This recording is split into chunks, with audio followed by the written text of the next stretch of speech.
Hello, League. It is I, your commissioner, back again to give you what can only be described as the greatest time of the year, the official beginning of football, the beginning of power rankings, the beginning of previews, the beginning of recaps, all of it all here today. It's going to be a great day. Football is back. Power rankings are back. Preview is back. And just so we are aware, what's going to happen in the future is we're going to have a recap video every Tuesday and then a power rankings and preview every Thursday. So that's how I'm going to set it up.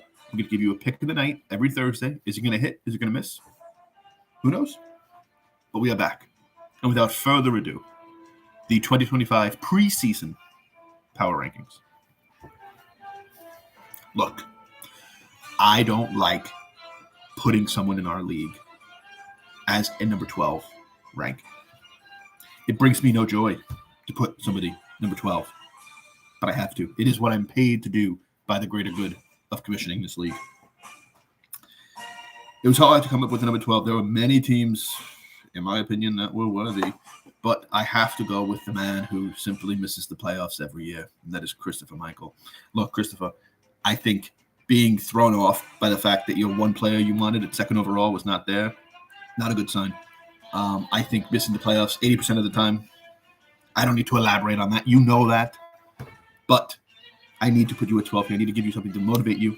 I need you to have the curse of DeAndre Hopkins broken. Perhaps it's this year. I don't believe it, but maybe it is. Maybe if the Mets win the World Series, your curse will be broken, Christopher.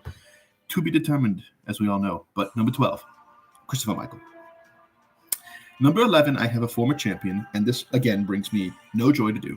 But I have to put my good friend Pat McCann at number 11, and that is simply because of a couple of picks he made that simply raised my eyebrows.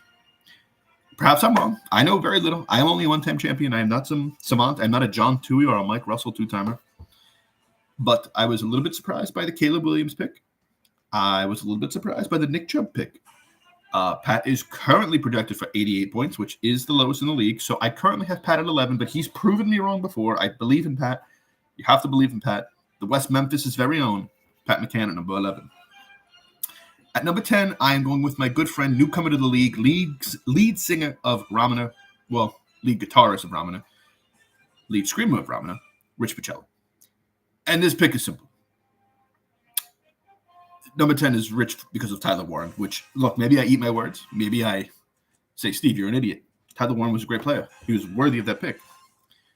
I was very surprised to see Tyler Warren go in the top 80 picks. But Rich has a team that, is the depth there to be determined? Is the high-end talent there? I would say it is. So, Rich, newcomer to the league. Do I believe in him? Of course. I've seen him do well in other fantasy leagues. I'm excited for him to have a nice season where he maybe gets a playoff win, something Christopher has never done, something Andy very rarely does. I am excited for Rich to have a good season, but I have him currently at number 10. Now, this one hurts. At number 9, I have Mike Russell, a former two-time champion. We don't have many of those. It's the Hoboken boys. But I have him at number 9 because Russell seemed to not enjoy making his picks, which is never a good sign. He wanted Josh Allen, but he didn't take him. Take it from me. The guy who had Josh Allen 2 years ago didn't take him, took Brandon Ayuk. Oh, horrible pick. Horrible pick. Now, will T. Higgins be better than Brandon Ayuk by default? If T. Higgins has a heartbeat, he will be better than Brandon Ayuk. But not taking your guy, as Kyle Cobb says, get your guys. And I don't know if Michael did. Now, he's a former two-time champion. He's proven me wrong before. Does he have the lowest points per game in the league on an average basis over the course of his career? Yes. But can he still win a championship? Yes. So this is just an early ranking, Michael. Use it as motivation. Use it as motivation. I believe in you. And I've got you at number 9. At number 8, I have a team who I think is actually pretty good, but the managerial skills are just lacking, and that is Andy Unchained. Now, look, Andy has won one playoff game since I think we graduated high school, but that's okay. Andy is, got a team that I think could be good. Is Ashton Jeanty the truth? We're going to find out. Is Jahmyr Gibbs just as good as he's been? We're going to find out. I need to put Andy at 8 because I need to see more from the manager, from the owner, and I haven't seen it yet. So, Andy. And number 8.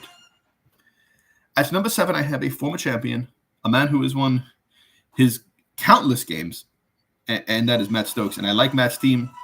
I think Matt himself. See, I like Matt's team, but I wonder if Matthew likes Matt's team. Matthew is usually very good at finding guys that he zigs when you zag. And I'm excited to see if he can do it again this year. Look, I have him as a playoff team. I have him, competing for a championship. But is he a top 6 team? I guess not in my opinion. And yes, am I putting myself at number 6? I am. Why? Well, look, hey, who's won the most playoff games over the last 2 seasons? I'll let you figure that out. But that being said, I have myself at number 6. I think I have a quality team. Am I a great manager? I'll leave that to you. But I have myself at number 6. I like some of my players. I think I have the king of fantasy football running backs. So I'm very happy with my team. Very happy with my team for a change, which means you know what's going to happen. Down the tubes. At 5, I have Dylan Pugh. Now, look, Dylan last year had some morons drafting in front of him. He was able to find Justin Jefferson and Jamar Chase, which I can't even. It's no comment. But this year, he reached on a couple of white boys. Ricky Pearsall. I don't know if it reached, but Ricky Pearsall, Bo Nix, Christian, double tendonitis, McCaffrey. Could it pay off? Of course it could. Those white boys can play football, but to be determined if it's going to be good enough to win the league. And you trust a guy who's made the playoffs many times. The championship eludes him, but I believe that he has a top 5 team at this moment.